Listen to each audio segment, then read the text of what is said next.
All right, welcome back to Brian's Knives. I thought I would show a little bit of a project I've been working on, and that is refinishing a coffee table that belonged to my dad and stepmom.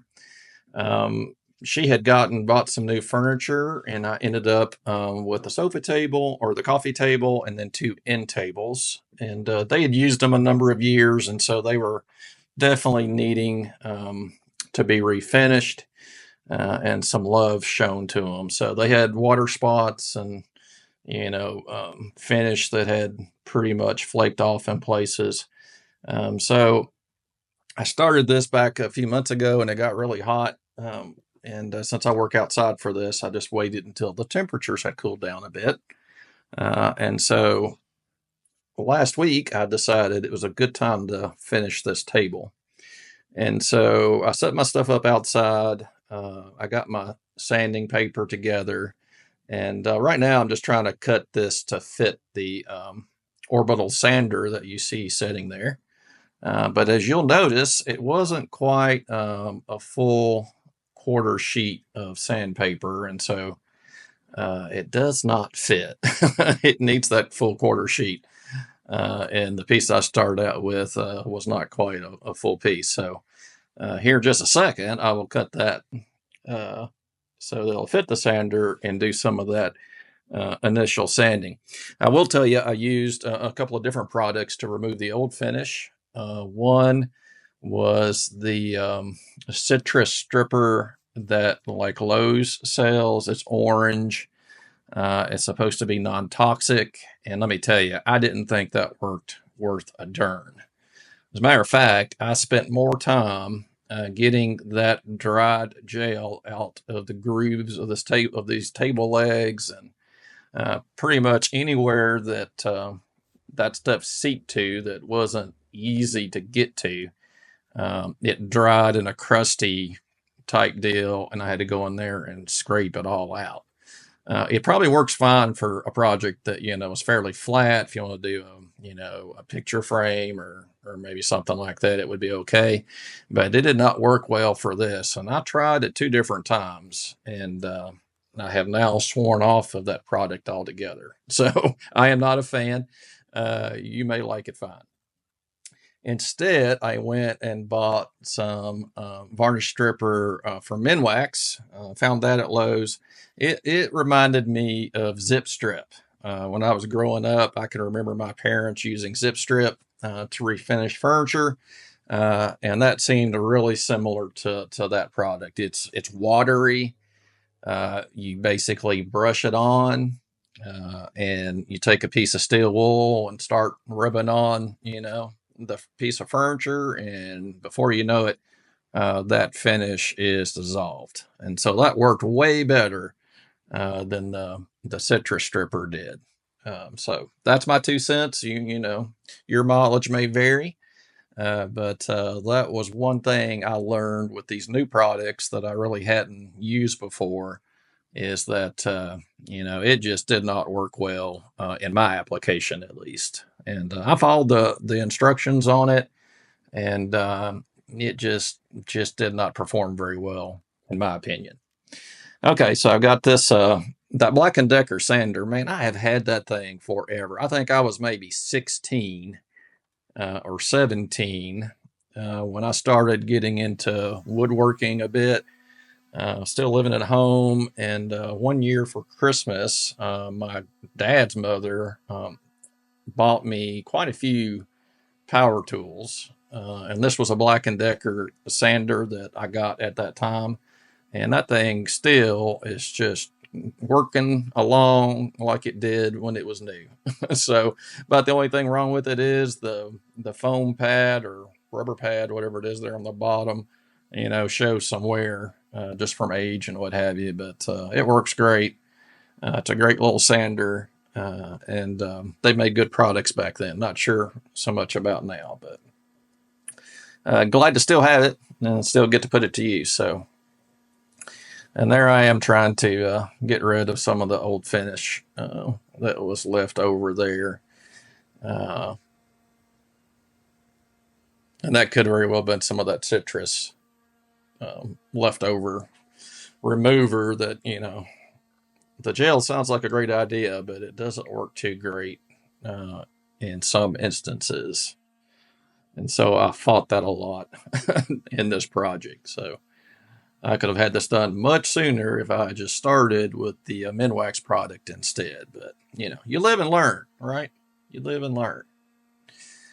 And so I spend quite a bit of time, removing any leftovers there, any leftover varnish remover, any leftover finish. Sanded out a few places, they had marks in the table, trying to get a good finish on this because, the work you do now is really going to be important as you go to, apply your finish and things. Because if you leave big gouges in the table or pieces of old varnish or whatever, it's going to really show when you go to put the finish on. So, and this is the underside of the table, and probably a lot of people wouldn't even be too concerned about it since it doesn't really show. But I thought, heck, I'm doing this. I might as well do it all and just do the best job that I can here. So I did get all of that sanded there. And the table legs were the worst, but I figured out something. I'll share a little trick with you. And that is if you take a piece of flat sandpaper and you cut you a thin strip. Well, actually, if you take the sandpaper and then take a piece of duct tape and apply it to the back of the sandpaper along the edge, you can then take your pocket knife or a utility knife and cut a thin strip of that combination off of there, and you've got a really sturdy piece of thin sandpaper that you can use to sand all those little grooves and crevices in that turned table leg there. So that's what I did. It worked really well. And if you haven't ever done the duct tape trick there as a way to strengthen a piece of sandpaper, that's a free tip for you. You might find that useful in the future. And so I think I've picked up a sanding. Well, no, I'm still using the sander there. And then eventually I'll pick up a sanding block here and try to get to some areas that still need a little bit of attention. But yeah, the more work you do now with the sanding and the detail work, the better off the project will turn out. And most of you probably already know this. This probably isn't new for you. But just in case, that's something I learned a long time ago. That taking extra time with it pays off in dividends at the end of the project. So, sorry the camera views aren't necessarily the best. But I was working and, didn't take time to adjust the camera every little bit here as I move around the table.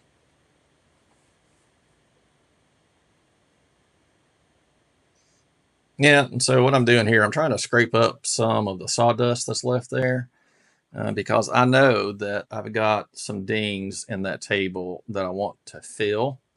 And my shop teacher, way back in 1990, taught me that if you, take some of the sawdust from the project you're working on and mix that with a little bit of wood glue, you have a great filler that you can use to fill with. And it works better than, filler you might buy at Lowe's or whatever. Because it's the right color. You don't have to worry about that. And so I just took a matchstick and I'm mixing some wood glue in with the sawdust that I've scraped up.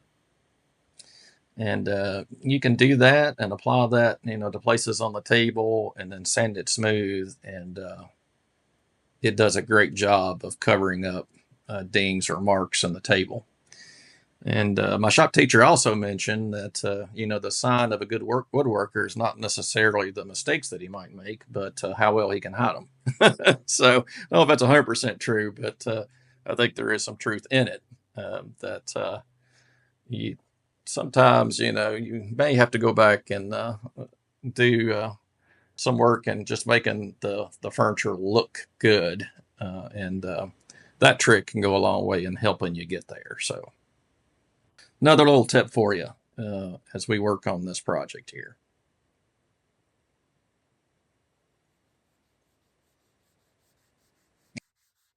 So now I've got a sanding block, or it's actually like a piece of foam with sandpaper all around.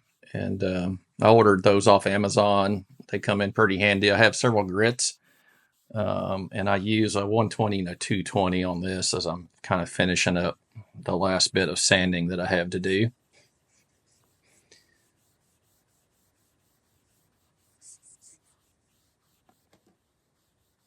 The front and the rear of the table is a little bit hard to get to with the orbital sander in places. So I'm just going back over it and trying to make sure I've got all that old finish off, and that it's going to be ready for the new finish. And of course, stuff keeps falling off the table, so I moved it to inside the table so at least it wouldn't fall off as I'm trying to do some hand sanding there. And you can see that yellow can. That is the product that I use by Minwax to remove the old finish. And let me find the name of that for you.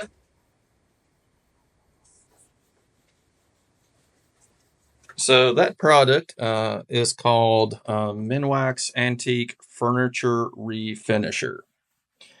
And it tells you it contains natural wood oil, and it dissolves old finish in minutes without stripping. And it did work really well for me. You do need to wear rubber gloves if you're using the stripper, and safety glasses, because it's not good for you. But the instructions say, wear your rubber gloves and protective glasses.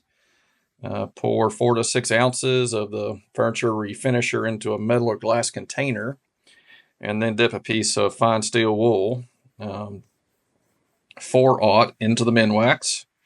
Rub gently in small circles until old finish is dissolved. Repeat process as needed. Replace Minwax Antique Furniture Refinisher liquid in container when it becomes thick. When completed, go back over entire surface with clean steel wool and clean. Be sure and lap marks are removed. And it says not recommended for the removal of paint or polyurethane. And then, it says once you've done that, then you can add a new finish back to the wood. So it's a good product. It worked really well for me, and I wouldn't hesitate to recommend it to you as well.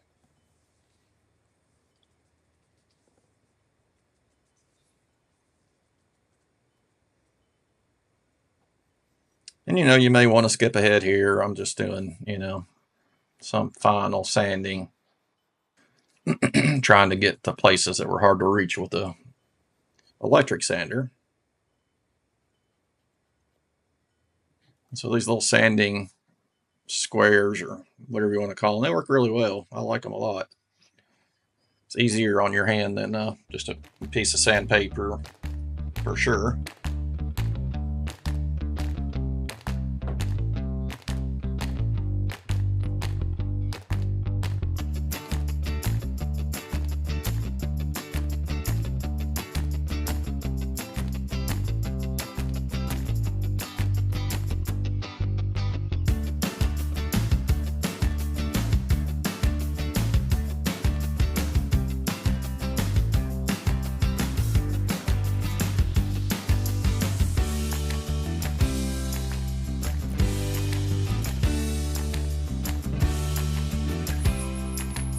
Check out the top of the privacy fence there. We have several cats around us, and that guy was taking him a little walk across the fence, so pretty funny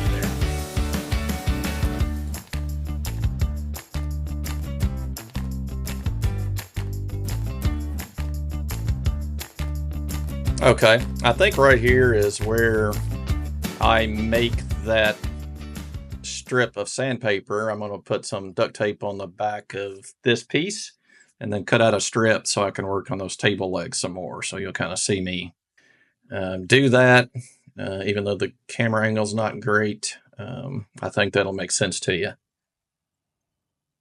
I had a hard time finding a place to cut, actually, because, can't cut on the wood. That would be bad. And there wasn't enough space on the table really to do any cutting. So I laid it over the package that was holding the sandpaper and kind of used that to cut over. And there's the strip. So you got the sandpaper on one side and the duct tape on the other. And then I just put it, around that table leg and start pulling with both hands back and forth, and it does a great job in knocking all that sanding out. So works pretty well for table legs especially. The end tables I've got to do also have turn legs on them, but they're not quite as detailed as these, so I think they'll move along much faster. Plus, I already know that I'm not going to have to go through the whole citrus stripper stuff first. So I should be able to get right to it, get the whole finish off, and then start prepping the surface for the new finish. So it should go a lot faster this time.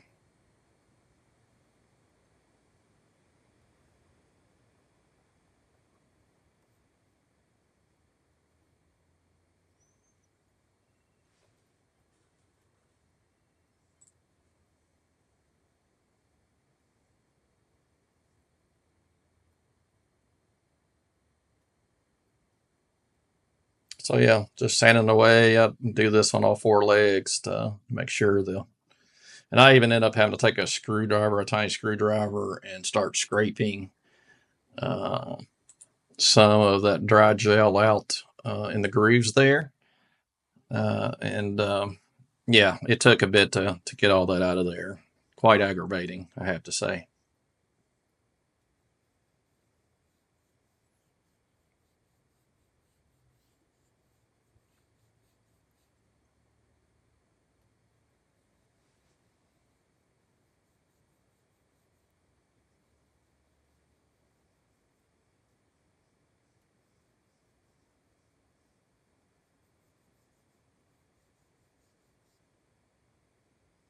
Yeah, just working on getting all that old finish off and any old stripper that was left over.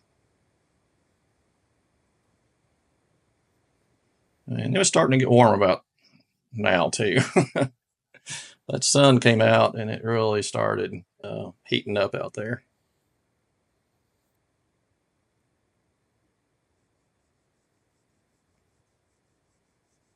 So yeah, some more sanding.